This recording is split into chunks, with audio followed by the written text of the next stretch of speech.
Professor Frank Matos, boa tarde, tudo bem? Beleza? Bom, boa tarde, nossos amigos telespectadores que nos assistem aí, perto desse São João maravilhoso que a gente tem na nossa terra. Você é filho do Frank Matos? Filho do Frank Matos. Como é que tá o papai? Tá bem, graças a Deus, já tá na Ratimbira, tá aí aquele Tá na vozeirão de sempre. Tá na Ratimbira? Tá na Ratimbira. Que tá com bom. vozeirão. O rádio é a paixão do teu pai, né? Sempre foi. Rádio AM, então, sempre Rádio foi AM, a apaixonado. paixão, e a paixão do teu pai também é fazer transmissão de eventos, né? Sempre procurar aquela vozeirão, o vozeirão, né não?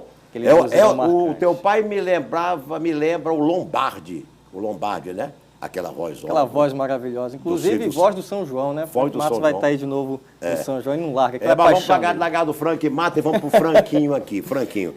Olha, o Frank Matos, como eu falei para vocês, ele é especialista em Direito do Trabalho da faculdade. Aqui tem um negócio interessante aqui, ó. Eu quero abraçar o professor Geraldo Siqueira. Grande abraço, professor Geraldo Siqueira. Já formou tanta gente importante, né?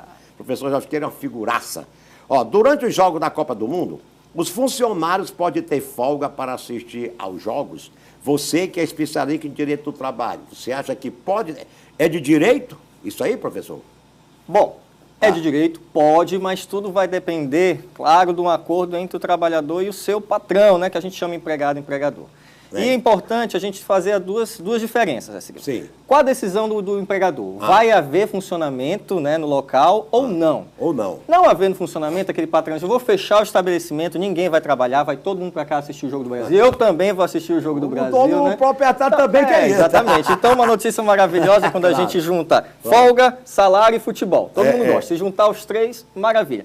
Caso aconteça isso, né? Caso aconteça isso, o empregador fechou o estabelecimento, não tem expediente. Então, se não tem expediente, pode assistir seu jogo tranquilamente, que aquilo ali vai contar como hora trabalhada. Você não precisa compensar. Por quê? Porque foi o patrão que resolveu fechar o estabelecimento. E se o patrão disser assim, professor Frank, ó, vou dar essa folga durante os jogos da Copa, mas nós vamos compensar isso na frente. Pode? Ou é contra a lei? Olha, ele pode conceder... Ou é acordo? É isso, exatamente, a gente vai chegar lá. É um acordo. Ele pode conceder se o estabelecimento estiver funcionando. Por exemplo, alguns estabelecimentos não vão fechar durante os jogos da Copa, vão continuar abertos. Sim. Mas vai ter uma redução ali de seus funcionários, e isso é opcional. Aí o funcionário pode entrar em um acordo individual com o seu patrão e dizer, olha, chefe, eu quero assistir o jogo da Copa. Há a possibilidade disso? Não, perfeito. Eles podem fazer, como vai ser compensado dentro do mesmo mês ou até 6 meses, eles podem fazer diretamente entre empregado e empregador, faz um acordo individual. Sim. E aí o que ele faz? Ele vai folgar, por exemplo, o primeiro jogo do Brasil é domingo, então muita gente não trabalha domingo. Sim. Muita gente, né? Mas digamos que eu vou trabalhar domingo, então eu faço acordo. Olha, chefe, eu vou sair 3 horas aí do meu expediente para assistir o Jogo do Brasil com meus amigos, com a minha família. Mas vou voltar. Mas eu vou compensar em horas extras. Compensar, não vai, ele compensa com a carga horária. Ou seja, cada um tem uma jornada de trabalho, de 6, de 8 horas. Então, eu vou fazer aquela famosa hora extra. Ao invés de receber a hora extra, eu vou trocar em uma folga, que a gente chama de banco de horas.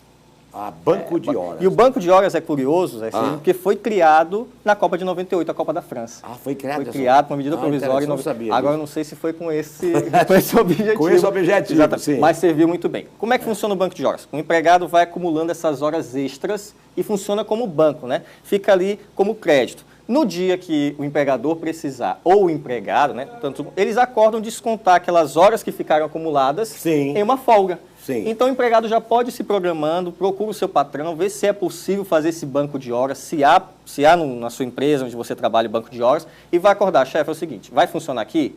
Vai. Então, a gente vai fazer, vamos compensar aqui nas horas extras. Eu trabalho 8 horas por dia, eu vou trabalhar uma na segunda, uma na terça, uma na quarta, e aí quando é o Jogo do Brasil? Vai ser sexta, por exemplo? Vai ter um jogo sexta-feira, parece? Aí eu tiro as 3 horas ali que eu já, previamente, já cumpri. Se for dentro do mesmo mês, basta até um acordo verbal, sem muita formalidade. Mas se o empregador for compensar isso lá para frente, aí vai ter que ter um acordo por escrito, individual, entre trabalho, tudo direitinho. Esse acordo também pode ser feito através do sindicato. Através de sindicato? Pode ser feito, que a gente chama de acordo coletivo. Sim. Até 6 meses, o limite máximo para o empregador compensar essas horas, aí pode fazer diretamente com empregado e empregador. Sim. Passou de 6 meses até 1 ano, que é o limite máximo. É outra história. É outra história. Aí já tem que vir um sindicato, porque já é um pouco prejudicial. Aí tem que ser um acordo coletivo, não é isso? Exatamente. Já tem que ter uma intervenção do sindicato para aquela classe, se é possível ou não. Agora, professor Frank, e o funcionário que faz corpo mole? Isso são duas palavrinhas que as pessoas dizem assim, o funcionário trabalha na empresa A, B, X, mas fica fazendo corpo mole. O corpo mole, o funcionário estará sujeito a quê? Se o patrão observar isso e tiver certeza que ele está prejudicando o andamento do trabalho. Bom, existem aquelas regras que o funcionário tem que observar. Sim. Se ele estiver fazendo corpo mole de forma proposital, porque assim, tem aquele corpo mole que é aquele funcionário que não consegue render com as atividades. Porque né?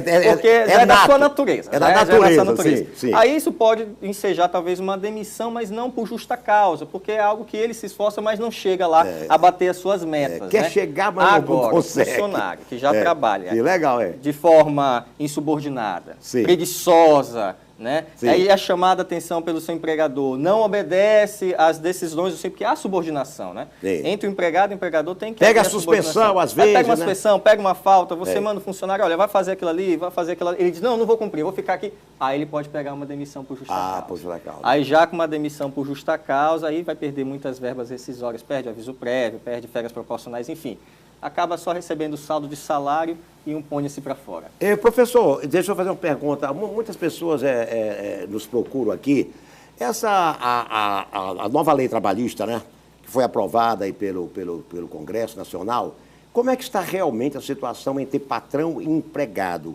Porque será que os juízes ficaram mais maleáveis com certas ponderações de empregados, que muitas das vezes enche a cabeça do juiz de coisa, e o juiz tem que saber.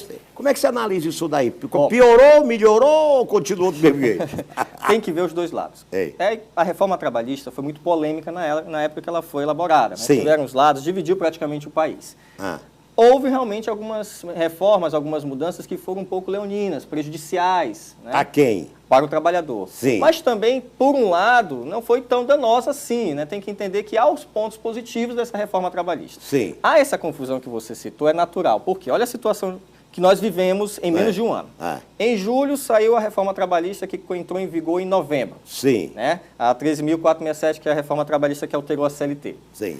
Em novembro, com a pressão, o governo federal editou uma medida provisória. Em cima daquilo que já tinha aprovado. Uma semana antes de entrar em vigor. Em cima daquilo que já tinha aprovado. Exatamente. Mudando as regras da reforma trabalhista. Por conta da pressão popular e também da oposição. Se ele não fizesse isso, é uma jogada política. Se ele não faz isso, ele não consegue nada com o Congresso. E naquela época, não vamos nos ater Entrar em detalhes. Não é nossa área. Não é nossa área, mas foi uma época que ele... Tô fora. É uma época que ele precisava do Congresso com ele, né? Quem bom entendedor sabe. A medida provisória tem que ser votada pelo Congresso. Se não for votada, perde a sua validade. E foi isso que aconteceu. O Congresso concedeu, mas depois se trancou, disse, não entrou nem para a pauta. A medida provisória que tinha amenizado algumas regras trabalhistas caiu e voltou às regras anteriores. Por isso que muito empregador está confuso. E agora? O que eu faço? É medida provisória? É lei trabalhista? É CLT? Porque em menos de um ano, a gente teve 3 grandes mudanças. Reforma trabalhista, medida provisória, volta a reforma trabalhista. Quer dizer, as decisões ainda não estão bem claras, bem clarividentes. Mas, além das decisões, né, o que pauta muito os juízes são os princípios. E esses princípios aí são perenes, imutáveis, são os princípios do protecionismo ao trabalhador, da lei mais favorável, da norma mais benéfica, da condição mais favorável. Então, os juízes, nessa confusão jurídica, eles se apeguem à lei e aos bons princípios para decidir. Porque a gente sabe que a justiça do trabalhador, muita gente diz que é protecionista, mas vamos analisar, qual é o lado mais frágil? Se você tem empregado e empregador, qual é o lado mais frágil? De conhecimento, de condições? É o empregado. Então, a lei tem que, de certa forma, proteger um pouco esse empregado para evitar qualquer tipo de exploração. E é nisso que o juiz se atenta. Meu amigo Frank Matos, você educou bem esse rapaz, viu? Esse é o verdadeiro advogado, né? Fala bem, discorre bem, analisa bem. Tá aí, ó. Essa juventude, eu acredito nela. Acredito piamente nessa juventude que está vendo o país e o conhecimento de uma outra natureza, tá? Obrigado pela sua presença, pelas suas belíssimas palavras sobre o direito trabalhista. Deixa aí o recado para as pessoas que vão sair daqui a pouquinho para assistir talvez Portugal, Espanha. Eu quero ver a Copa, tá?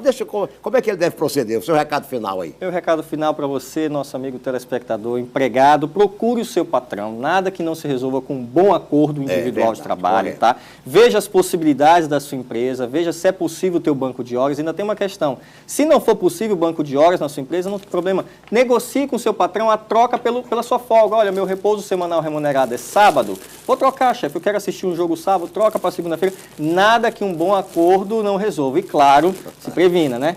Um bom recado, faça tudo por escrito. Ok, ó, eu tô sabendo agora que foi dado folga para toda a produção do Zé Cirilo, da Hora B, de todos os programas locais para os jogos da Copa, né? Eu tô recebendo. Como é que é, meu amigo? Como é que é? Mas o primeiro jogo para depois, meu amigo, depois que é da porteira, meu filho, vai embora. Olha, eu tô recebendo aqui da Apvida, né? De muito gentilmente o nosso querido amigo ali, qual é o nome dele? Hein?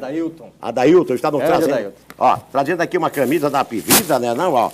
Rapaz, aqui tá um baldinho de gelo legal aqui, não dá pra botar um gelinho aqui pra tomar isso daqui a pouco lá no iate? Só dá, né não?